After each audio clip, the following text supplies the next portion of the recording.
Lingkup pengaruh Putin runtuh di depan mata kita, penghinaannya benar-benar lengkap. Sekutu Soviet kini tinggalkan Rusia dan bergabung ke NATO. Pengkhianatan terbaru berasal dari Kaukasus Selatan. Setelah menengahi kesepakatan damai antara Armenia dan Azerbaijan, Amerika Serikat langsung merenggut 30 tahun pengaruh Rusia. Sekarang, Azerbaijan secara aktif mengubah seluruh tentaranya ke standar NATO, bersiap untuk bergabung dengan aliansi tersebut. Ini adalah bencana geopolitik bagi Moskwa.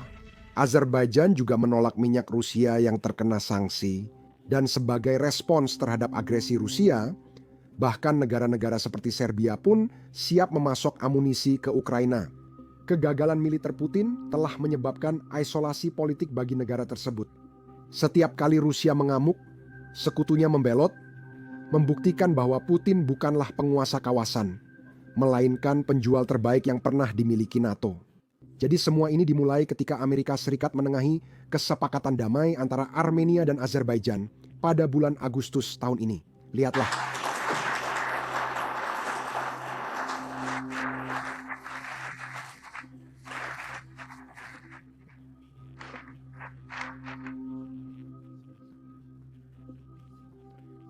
Itu benar. Mereka akan menandatangani 3 salinan dalam bahasa Inggris.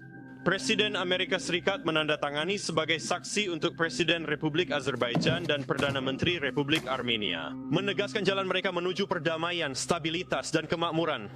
Mohon semua tamu tetap duduk saat penandatanganan dokumen. Sekarang, banyak orang mengabaikan bahwa ini bahkan terjadi dan betapa pentingnya hal ini. Mari kita jujur, dunia sedang kacau belakangan ini, jadi itu sangat dimengerti. Namun, bagi Rusia, ini merupakan pukulan besar bagi pengaruh mereka di wilayah itu. Selama lebih dari 30 tahun, Armenia dan Azerbaijan terjebak dalam salah satu konflik paling menghancurkan di era pasca Soviet. Semua ini bermula dari wilayah yang disebut Nagorno-Karabakh. Wilayah ini berada di Azerbaijan, namun mayoritas penduduknya etnis Armenia. Setelah Uni Soviet runtuh, wilayah ini dilanda perang. Armenia menguasai Karabakh dan distrik sekitarnya, memaksa ratusan ribu Azeri pindah. Tapi kemudian, selama beberapa dekade, konflik beku mendefinisikan wilayah ini. Tebak siapa yang mengendalikan seluruh situasi? Benar, itu adalah Rusia. Moskow mempersenjatai kedua pihak, menengahi damai, dan memposisikan diri sebagai maklar kekuasaan tak tergantikan. Armenia sepenuhnya bergantung pada Rusia untuk perlindungan, dan Azerbaijan, suka atau tidak suka, harus ikut bermain karena Rusia adalah kekuatan utama di wilayah tersebut. Bagi Moskow, ini adalah situasi yang bagus karena konflik yang membeku memberi mereka pengaruh permanen. Namun, semuanya berubah pada tahun 2020 ketika Azerbaijan yang didukung oleh Turki merebut kembali sebagian besar wilayah tersebut. Rusia mengirim pasukan penjaga perdamaian, namun menolak benar-benar membela Armenia seperti dijanjikan. Ini saat Armenia sadar jaminan keamanan Rusia sebenarnya hanya mitos. Armenia terguncang setelah semua ini, tetapi 3 tahun kemudian, pada tahun 2023, semuanya benar-benar runtuh. Kesepakatan damai tahun ini sulit dipahami tanpa mengetahui peristiwa tahun 2023. Pada awal tahun, Azerbaijan memblokade satu-satunya jalan yang menghubungkan Armenia dengan Nagorno-Karabakh. Jalur ini adalah penopang hidup bagi 120.000 orang Armenia di enklav itu. Makanan, obat, dan bahan bakar lewat jalan ini. Karena itu, saat blokade dimulai, Armenia mengandalkan satu negara yang berjanji membela mereka, yaitu Rusia. Namun, seperti yang kalian ingat, Rusia sangat sibuk pada 2023 sehingga tidak melakukan apa-apa. Tidak ada pernyataan, kampanye tekanan, perlindungan militer, atau bantuan kemanusiaan sama sekali. Bagi orang Armenia, ini adalah pengkhianatan besar. Namun, semuanya belum berakhir. Pada September 2023, Azerbaijan menggelar operasi kilat 1 hari di Nagorno-Karabakh dan menghancurkan sisa pasukan Armenia. Ini mengakhiri 30 tahun kekuasaan Armenia hanya dalam sehari, dan sekali lagi, Rusia yang seharusnya menjadi penjamin, pelindung, dan penguasa yang menyatakan diri sendiri di wilayah tersebut hanya menonton saja. Tidak ada intervensi, tidak ada pencegahan, tidak ada konsekuensi dari pihak Rusia. Bahkan, pasukan penjaga perdamaian Rusia di wilayah tersebut benar-benar hanya berdiri di samping saat Karabakh runtuh. Seperti yang bisa Anda tebak, Setelah ini, hubungan Armenia dengan Rusia pun berakhir. Ini bukan hanya kekecewaan politik, tapi juga pengkhianatan eksistensial. Armenia lalu membekukan partisipasinya di Collective Security Treaty Organization, aliansi militer Rusia mirip NATO. Pejabat Armenia bahkan secara terbuka mengatakan bahwa Rusia tidak lagi menjadi sekutu yang dapat diandalkan. Pemerintah Armenia mulai beralih ke Amerika Serikat dan Uni Eropa untuk urusan keamanan. Dan mereka bahkan memperluas kerjasama militer dengan negara-negara barat. Hal ini memungkinkan tercapainya kesepakatan damai Agustus. Karena itu, Amerika Serikat menjadi penengah dalam kesepakatan damai Armenia dan Azerbaijan. Itu bukan sekadar diplomasi, itu seperti gempa bumi geopolitik. Jika Washington berhasil menyelesaikan konflik yang dibekukan Moskow selama 30 tahun, Rusia resmi kehilangan kendali atas wilayah itu. Tindakan Armenia menunjukkan negara itu kini berbalik ke barat. Azerbaijan sekarang bekerja sama erat dengan negara-negara NATO, dan seluruh wilayah Kaukasus Selatan sedang berubah menjadi orbit keamanan Amerika Serikat, Uni Eropa Turki. Semua ini menjadi mungkin karena operasi militer khusus 3 hari yang dilakukan oleh Putin. Sekarang, tentu saja, seperti biasa, Rusia tidak bisa mengakui kenyataan. Mereka mengklaim bahwa bukan Amerika Serikat, melainkan Rusia yang memungkinkan perdamaian kedua negara itu. Silakan dengarkan. Menurut saya, justru Rusia yang membantu menyelesaikan konflik Azerbaijan dan Armenia. Rusia adalah faktor penentu dalam stabilitas seluruh Kaukasus Selatan. Jika kita melihat sejarah perkembangan hubungan tersebut, praktis tidak ada konflik antara Azerbaijan dan Armenia di bawah naungan Rusia. Dan semua konflik yang muncul dengan cepat diselesaikan dengan bantuan Rusia. Sayangnya, ada upaya dari beberapa negara barat untuk ikut campur dalam penyelesaian hubungan Armenia-Azerbaijan. Ada individu lain upaya untuk menyingkirkan Rusia dari Kaukasus Selatan. Mereka tidak membawa manfaat apapun. Manfaatnya justru sebaliknya, mereka menambah ketegangan, kerumitan, dan ketidakjelasan. Situasi lebih stabil. Saya tidak tahu dengan kalian, tapi saya tidak melihat perwakilan Rusia di meja saat kedua negara menandatangani perjanjian damai. Mungkin saya mulai rabun atau apa, tapi sekali lagi, sebagai pembelaan saya, berdasarkan berita yang keluar dari Azerbaijan, sepertinya Rusia tidak punya pengaruh di wilayah itu.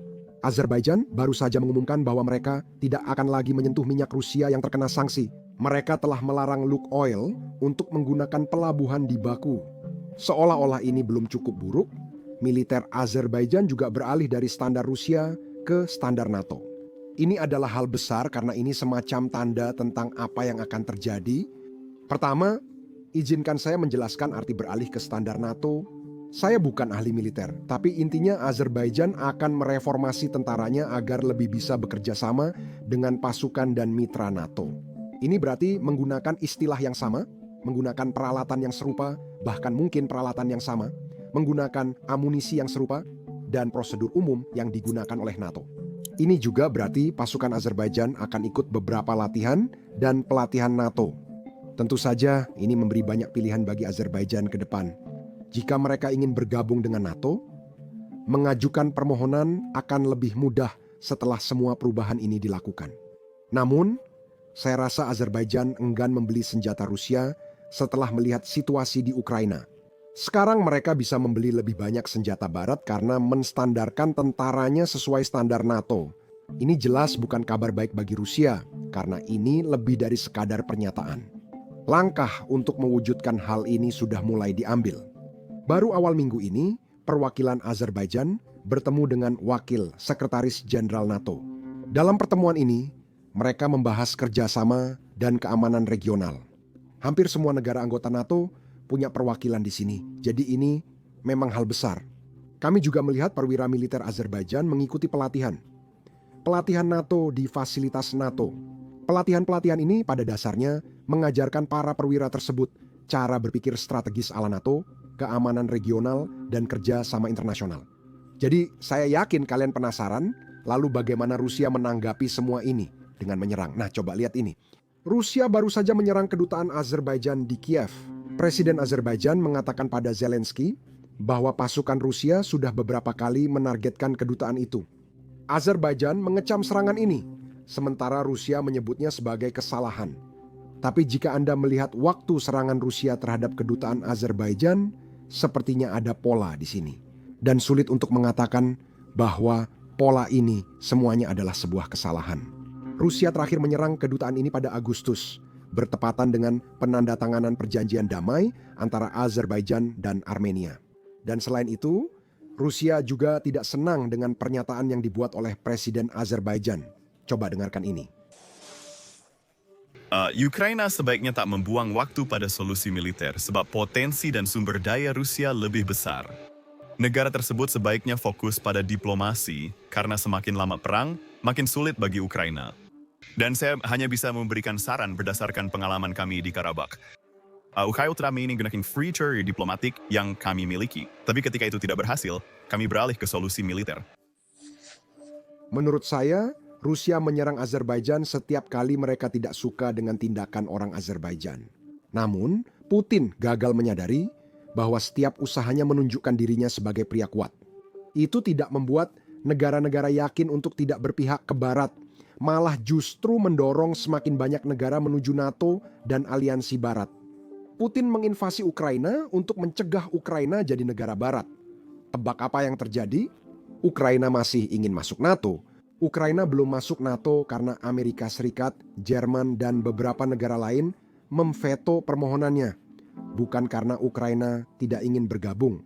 Setelah invasi Putin, Finlandia dan Swedia bergabung dengan NATO, memperluas perbatasan NATO di depan pintu Rusia. Jadi, bukan Putin yang menghentikan NATO, justru dia membantu NATO untuk berkembang. Namun, bukan hanya Azerbaijan yang kini berbalik melawan Rusia. Bahkan kita punya Presiden Serbia yang sejak invasi ini dimulai agak pro-Rusia, sekarang mulai mengubah sikapnya. Pada awal bulan ini, dia membuat pernyataan bahwa Serbia siap memasok amunisi ke Eropa dan Eropa bebas mengirimkannya ke Ukraina. Nah, alasan kenapa ini cukup penting adalah karena Serbia memproduksi banyak amunisi. Sejauh ini, tampaknya mereka sudah meyakinkan Rusia untuk tidak memberikannya ke Ukraina. Namun, kini situasinya berbeda dan Rusia sangat tidak senang. Berikut tanggapan Rusia. Kami berulang kali, termasuk di tingkat tertinggi, kami telah berulang kali menerima dari pimpinan Serbia, termasuk di tingkat yang lebih tinggi, bahwa ekspor amunisi Serbia berada di bawah pengawasan ketat. bahwa Kiev tidak bisa. Produk ini tidak akan dikirimkan ke Ukraina, sehingga Kiev tidak bisa menggunakannya melawan personel militer kami. Saya menolak untuk membahas bukan hanya kemungkinannya, tapi secara umum sebagai sebuah topik itu, prajurit Rusia yang secara historis telah memberikan hati mereka sepenuhnya, Menyerahkan hati mereka dalam setiap arti kata, menyerahkan hidup mereka.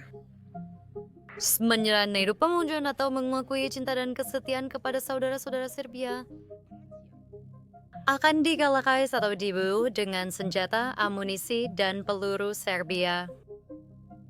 Dan bahwa ini apakah yang mesti dilakukan bukan karena kebetulan yang mengerikan atau kebetulan yang liar, Dan juga pakaian mereka. Dan bahwa itu akan dilakukan.